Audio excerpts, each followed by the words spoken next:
Lachie, what's your experience been working in Fifo? Oh, my personal experience, man, I moved over as a 19-year-old, straight into Fifo, into drive and drive out in Kalgoorlie. And to be honest, man, living that life, I lived it as though I was single, even though I wasn't. And at that point, it was quite easy. It was quite enjoyable. It was just about making money and yeah, living a good life in terms of good bunny ears quote, just going out and partying and drinking in Kalgoorlie while I was on break. So that was the first, 4, 5, 6 years of FIFO for me. And then the last 4 or so just become this whirlwind of emotion, where my partner was pretty deep in it, threatening to take her life and attempted, and then my own bout of depression, and then losing people to suicide and ups and downs. The first half was pretty good, and then the second half it sort of all come home, and my baggage, my trauma all sort of bubbled up to the surface. Far out. Sorry you've had to deal with so much trauma. So what changed from when it was all good and it was working for you to when it fell apart? To be honest, I think when it changed, I guess the first half I was, manipulative, I was selfish, I was narcissistic. I had all these addictions and different coping mechanisms, and the reason it felt good to me then was because I only cared about myself, only cared about making money for myself, spending money on myself, never really made time for anyone else. And so when I got a partner over here, because I had a partner in New Zealand, and we're doing long distance, and I was cheating all the time, living this single life. But when I got a partner over here in Kalgoorlie, and I had to come home to that emotion and come home to someone who really wanted to spend time with me, and I couldn't be as selfish. That's sort of when it all started to change. Did you very much used to just deny, not let yourself think too much about the decisions you were making? And I had this deep-seated sense of lack of self-worth, unworthiness, not being good enough. And I wasn't aware of it. And that made me do a whole lot of things when I was a teenager, cheating, destroying relationships, hurting people. If I ever got close to being caught out, I'd destroy relationships around my partner and around the girl I cheated with and around me. So was that partly because you felt like you weren't worthy of love and that freaked you out when you got close to it? I think it's twofold: to sabotage stuff, to validate that you aren't worthy of it, and then it's put extreme pressure on yourself to achieve or attain external validation, or put pressure on myself. And so, I was going out and doing that sort of stuff, and then as soon as I was doing it, going into the shame and guilt loop, which then led me into all these addictions. And so, I had I wasn't conscious of emotion or thoughts or anything back then. I just operated on autopilot, which was probably fight or flight, just, this constant triggered dump of adrenaline state. And did operating that way make it possible to do the job? Did it make it easier to do the job with that sort of a mindset and attitude? Yeah, because it meant that I was someone who prided myself on working hard, obviously with that belief that I wasn't enough, and that pattern, that loop that I kept myself in. For me, I really clung to the identity, especially coming from South Auckland in New Zealand, believing I was never going to be successful or be anyone. Moving over to Cal and to Perth and doing FIFO, making, more money than my parents, it's what made me feel like I was good enough and successful and proud of myself. And so, being in that place, I felt really good, but I really wasn't acknowledging anything other than the fact that I had to work hard to feel good about myself. And through your experience, what have you noticed about mental health generally in FIFO work and how it's looked at and treated and how people cope with it? Well, I got evacuated for being suicidal at the end of 2017 from Wheatstone, from my construction gig. And before that, we had a guy take his life or hang himself at camp. And then not too long after that, one of my brothers up there took his life too. And then in 2015, I got forced to resign because I was going through depression. And neither of us, myself or the company or the people that I worked with, knew what depression was then. So since I've been in it, there's been this escalation or this drive, this cultivation of awareness, and it's gone from a place of, if you're showing up poorly and maybe you're depressed, maybe you're just overwhelmed to the extent where you need a break or you're burnt out. It's gone from a place where if you show up like that, you're just a shit worker or a shit colleague. Now it's gone to the place of, okay, we're actually starting to ask questions about why is this person behaving the way that they're behaving? If we know that feelings determine to a large extent how we think and thoughts determine to a large extent how we show up and behave. That's big progress too, you'd have to say, right? Yeah, it is, man. It is. It's huge. And not all companies are doing that. A lot want to look past that because they're scared of helping people work through their shit. But it actually makes that's where people, the healing's going to be. Yeah, absolutely. It heals them, but it also makes your workforce more efficient, makes them stick around as well. So it's actually good for business to take care of people, and it's bringing everyone to that common place and that mindset of, hey, if we actually nurture and look after our people, they're going to perform better, and then that's better for the bottom line too, which obviously that's how businesses operate. Yeah, and it's a funny old game of cat and mouse, this one, because obviously delivering mental health presentations and the strategy to mining companies, it's a really hard one to get across. And people are really, when I say people, the decision makers within the bigger mining companies are really, really hesitant to spend money on mental health because they're worried about what the outcome will be, or if someone's going to be triggered, or if we're going to cause a concern and people are going to take advantage of it like they do with physical injuries. So some still have that mentality of it's better to sweep it under the rug, and it will cause us less of a hassle if we just keep ignoring it. I'd say most, man. Most. Definitely the contractors, like the smaller businesses, the 100 to 500 employee mining businesses are leading the way at the moment. And it's obviously because they're smaller, agile, and they can make these decisions faster, and they're not accountable to shareholders and stakeholders. What's the result of these businesses operating and not making mental health of their employees a priority? Like, what sort of havoc is that causing? I guess for the most part, you'll see those companies have the higher turnover rate. The companies who engage with mental health, whether that's just putting leadership through mental health first aid and then just upskilling their leaders so that they're more empathetic and compassionate to their workforce, those companies tend to have better cultures where they're warm, outgoing, welcoming. And within that, you build a sense of community that people are hesitant to leave. They don't want to leave it because they enjoy being there and they feel appreciated. Whereas on the other hand, if mental health isn't acknowledged, like a really good example is I put this report together for a tier 1 mining company a couple of years ago. And I got told to take a couple bullet points out because it would seem like we were whinging. And it was literally that people were unhappy and that they were raising concerns around this and getting laughed at by leadership and management. Yeah, so wanting to preserve that don't ask, don't tell sort of attitude, because then we can just cruise along. But obviously that doesn't work for the actual people who are struggling.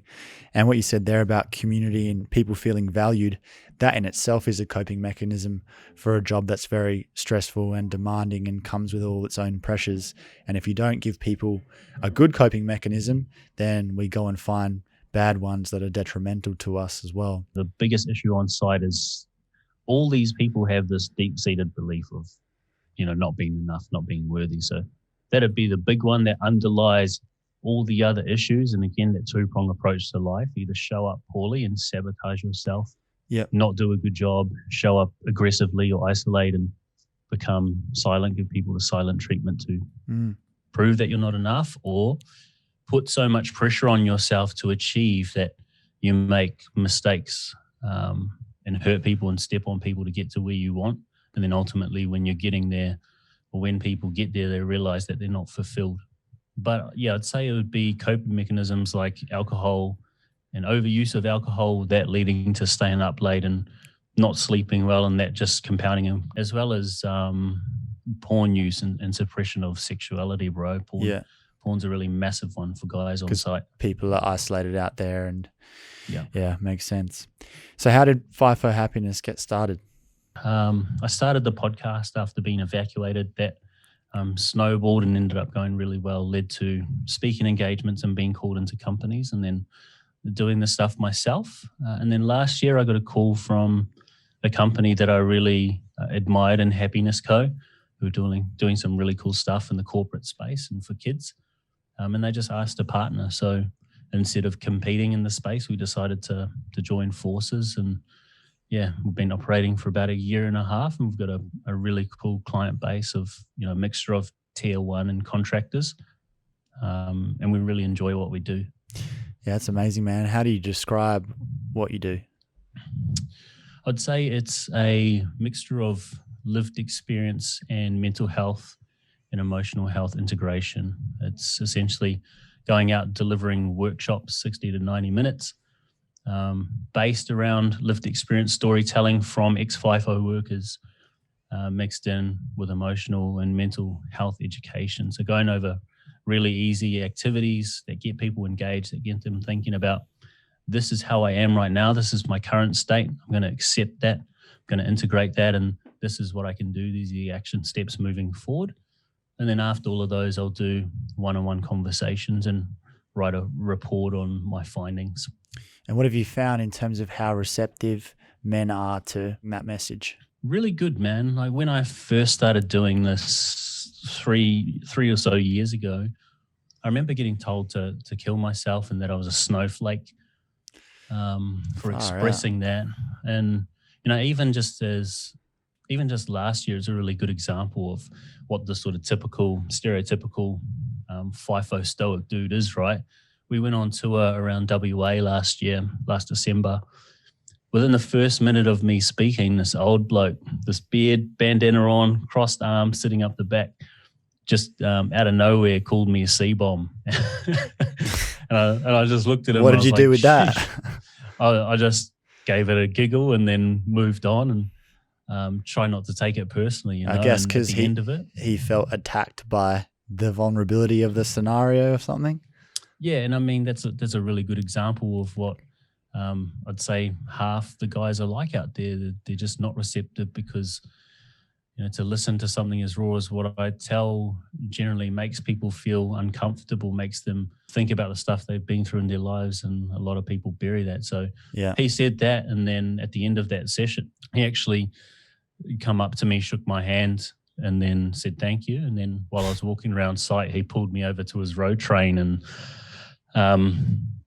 it just gave me the finger wave, and I went over, had a chat to him. This old bloke just started crying and told me about his story being a vet in the military, and then how he was leaving his job, being a road train driver, and feels like he was losing his brotherhood. Wow, yeah. And so that's generally what happens, man. That's a pretty big turnaround in 90 minutes, but must make it pretty clear to you that you're doing something important that means something and cuts through. And it's a lot for people to take on because we're very good at running from ourselves, lying to ourselves, trying to pretend like something's not a problem. But then when someone else brings it up and we're forced to reflect on how we're actually going, that can be a pretty scary, daunting experience, but handled the right way obviously has a positive outcome.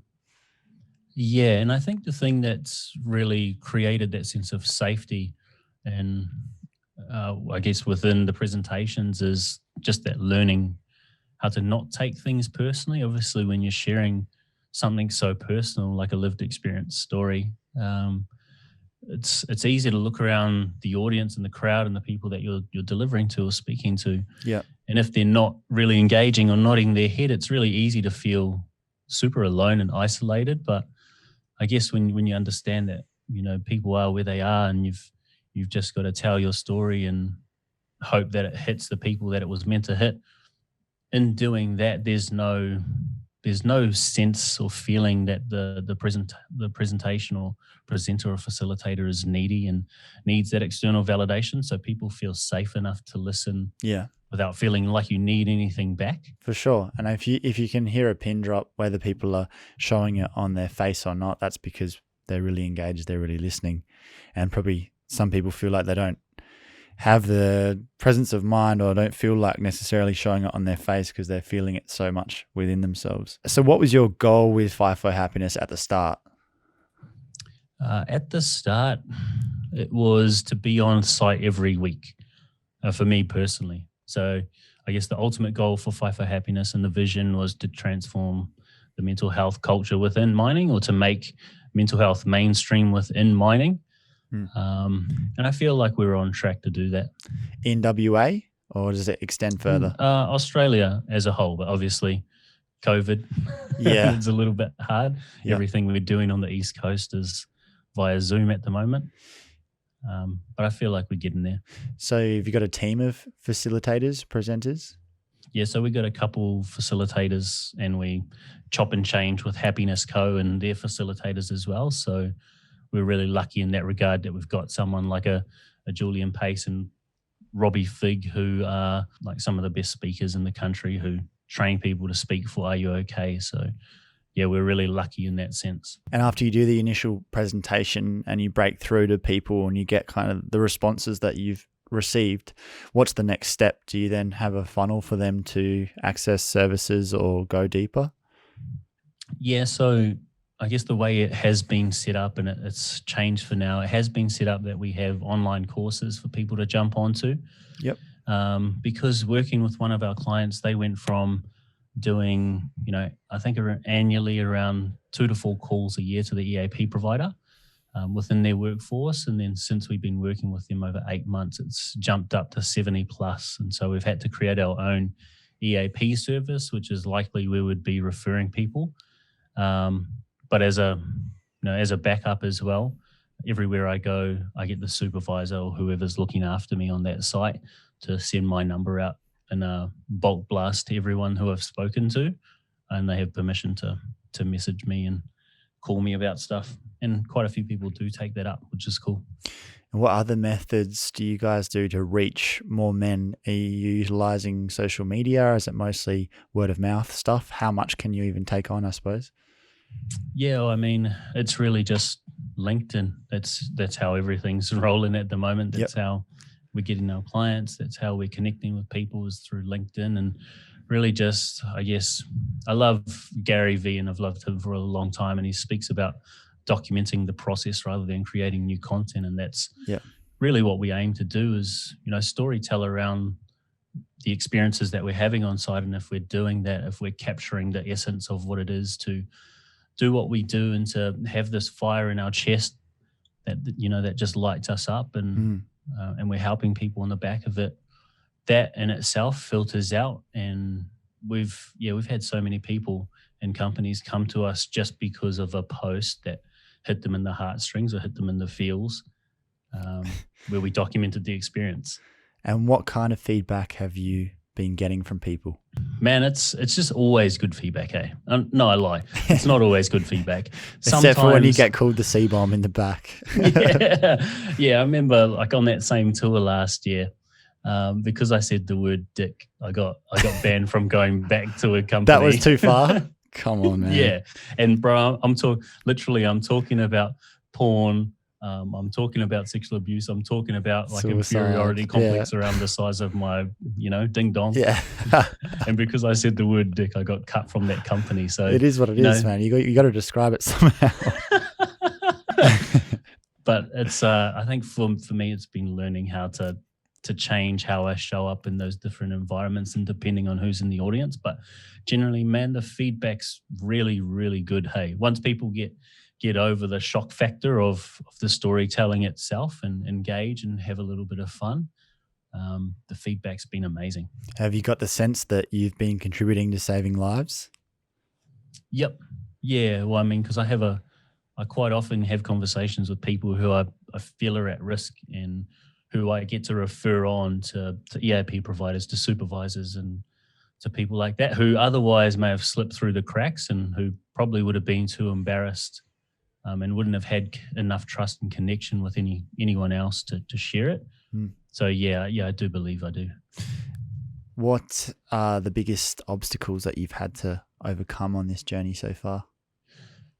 Biggest obstacles for me personally, bro, is my is my own belief that I wasn't enough, like that, that two-prong approach, sabotage. I've been presented so many opportunities to speak and to work with companies. That imposter syndrome. Yeah, because, I come from working on the ground and just being a lowly scaffolder brother. And so, when I come back into the city and I've been invited to do stuff in corporate, in the office, in the towns and the big towers in Perth, there's a big imposter syndrome, like, who am I to be here? And so it's been 3 years of really peeling back those layers and understanding the wounding and the triggers, and really just allowing myself to receive love, recognition, and praise. And within that, I guess, being able to step into being a leader, and receiving what comes off the back of delivering a good service and wearing your heart on your sleeve and really positively impacting people. Amazing, man. What about the day-to-day operations side of things? What's been challenging about setting all that up?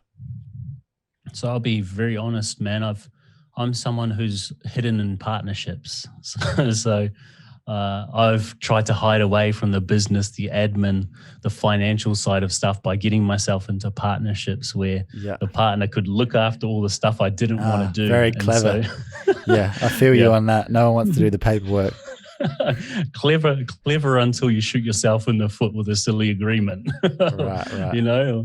But so I've got to the point where maybe the last 6 months I've really had to look at that and look at myself and say, hey, you have to stop hiding from that stuff that's just as important as this, because without money, without being clear and having certainty around our financial future, we can't scale and help more people. Right. We can't do what we want to do and be on multiple sites, all over the country. So what advice would you have to others looking to do something similar in that sort of regard? I would say to find people who can help you, who can mentor you, who can give you advice without locking yourself into a partnership or into an agreement.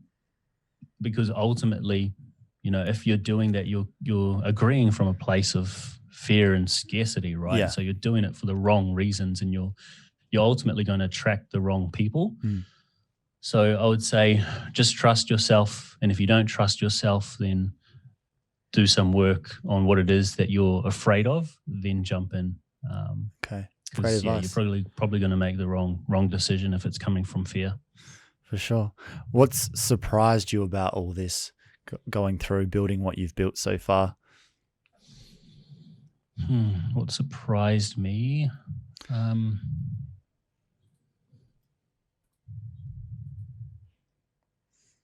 What surprised me? I think, to be honest, myself.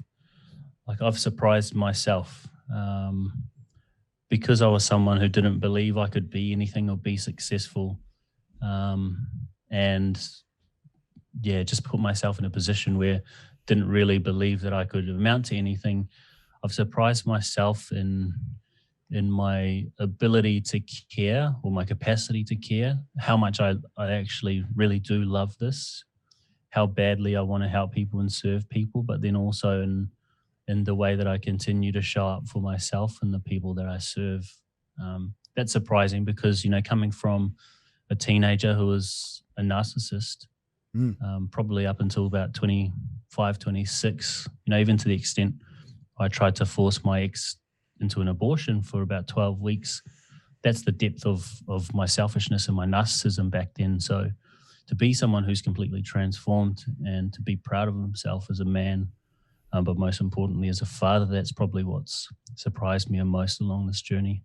It's so beautiful and important for anyone to note that you've come to that place through serving, which is so common and key, that you can't find those answers on your own, and it's actually making the effort to try and help others who are in a similar situation, and that's what's turned you into a different and a better man. So what's the goal for everything now? Has that shifted? Within Fifo? Yeah. Well, so Fifo Happiness is being absorbed by Happiness Co, and then I go out on my own on September 20, which is really cool. And I guess the reason for that is so that I can do a deeper level of work do what I do, which is, I love those one-on-one conversations afterwards, and I love really spending time with people, helping them understand how easy it is to drop into the body, disconnect from the level of the mind, drop into the body, feel the feelings, feel the emotions, and then actually welcome them in, allow them to be there, and then having those emotions dissipate with inner child work as well, allowing people to create safety in the moment. That was the genesis of the creation for that wound, for that pattern, for that belief that now holds them back and causes this overwhelmed stress and anxiety. And that's what I love the most. So I'm really stepping out on my own, looking to do more and more of that, so I can really have a deeper level of impact, not width, not trying to spread myself too thin, but really just working with a couple key clients where I can quality, go to the not quantity. Same people over and over again, and have one-on-ones with everyone. What do you want the future of Fifo mental health to look like? I want it to look like, I guess it does, in comparison to the physical health, where there are strict safety guidelines around what you can and can't do as an employer, what you have to provide. I think because we haven't had any legislation, we've had this code, but that doesn't really enforce anything. And so if we have legislation, I feel like companies are they're going to be forced to actually look at the issue, acknowledge it, and then do something about it and help their teams. But, that's going to be helped by having data from things like 1 Million Lives app that Peter Slocum built. Yeah. So you sound like you're optimistic, although there's a big mountain to climb, but that's, I suppose, what we all want at the end of the day is a big mountain and the potential to be able to climb it. And it's going to be a tough road, but you're no stranger to a tough road by the looks of things.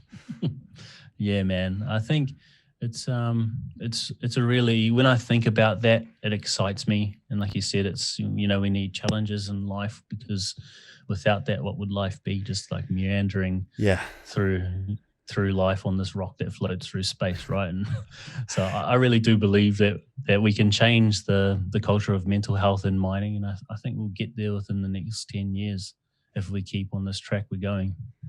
Amazing, man. Well, it's so fantastic, the work that you do, and so special that you decided to take up that mantle and done so much great work in such a short time. I can tell it just comes from such a pure and honest place within you, and it's beautiful to watch and hear from someone, a gentle giant, so softly spoken, exactly the sort of man for the job. So good on you, bro. Thank you, brother.